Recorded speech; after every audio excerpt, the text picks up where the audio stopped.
Imagine a world where the rituals and practices of ancient civilizations dictate the moral and social fabric of society. In this world, the rules are not just guidelines but mandates handed down from the divine, and the slightest deviation can bring about dire consequences. This is the world of the ancient Near East, a place where the laws of sacrifice and ritual were not only a part of religious observance, but also a critical aspect of daily life. One such ritual, the grain offering, serves as a microcosm of the complex relationship between humanity and the divine, reflecting deeper social, economic, and spiritual dynamics.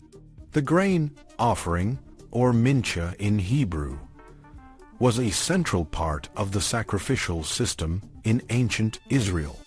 Unlike the burnt offering, which was entirely consumed by fire, the grain offering often saw only a small portion, known as the token portion, burned on the altar. The rest was typically reserved for the priests, a practice that, while seemingly minor, reveals significant insights into the broader social and religious structures of the time.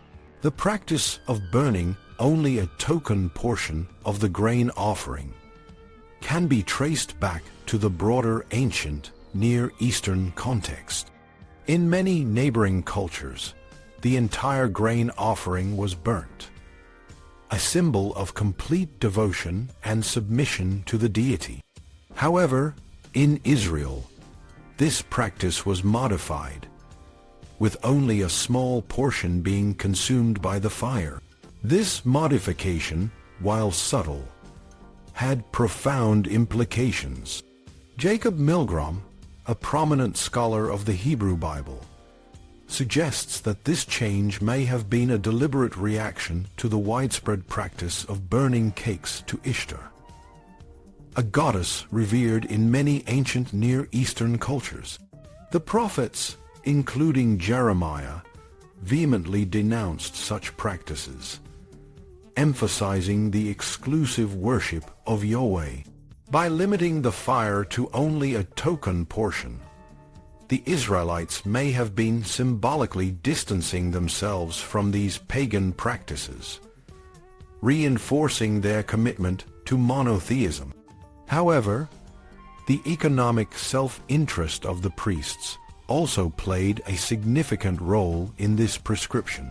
The priests, who were responsible for performing the rituals and maintaining the temple, relied heavily on the offerings for their sustenance. By reserving most of the grain offering for themselves, the priests ensured their own economic stability and social status. This practice highlights the often overlooked economic dimensions of religious rituals, where the material needs of the religious elite intersected with the spiritual needs of the community. The grain offering also serves as a window into the broader sacrificial system and the values it embodied. The sacrificial system in ancient Israel was not just about appeasing the deity. It was a complex interplay of social, economic, and spiritual dimensions. The act of offering grain, a staple of the community's diet, symbolized the community's reliance on the divine for sustenance and prosperity. By offering a portion of their harvest, the people acknowledged God's role in their lives and sought His continued blessings. The token portion, in particular, symbolized the community's willingness to give back to the divine, even as they retained the bulk of the offering for their own use. The token portion also had a practical dimension. In a society where resources were often scarce, the burning of the entire offering would have been a significant loss. By burning only a small portion, the community could continue to benefit from the remainder, ensuring that the act of sacrifice did not lead to economic hardship. This practical consideration underscores the pragmatic approach of the Israelites to their religious practices, balancing piety with practicality. The grain offering also reflects the broader themes of purity and impurity that permeate the Hebrew Bible. In the sacrificial system, certain substances were deemed unfit for the altar, including leaven and honey. The prohibition on leaven, in particular, has been a subject of much debate among scholars. Some suggest that the ban on leaven in the grain offering is related to the ban on leaven during the Passover, where leaven is seen as a symbol of corruption and impurity. However, the inclusion of honey in the same category of forbidden substances complicates this interpretation. Honey, often associated with sweetness and abundance, does not fit neatly into the category of impure substances.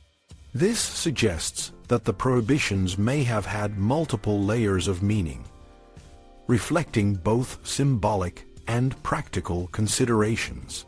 The role of salt in the grain offering is another significant aspect. Salt was not just a seasoning, but a symbol of the covenant between God and the people.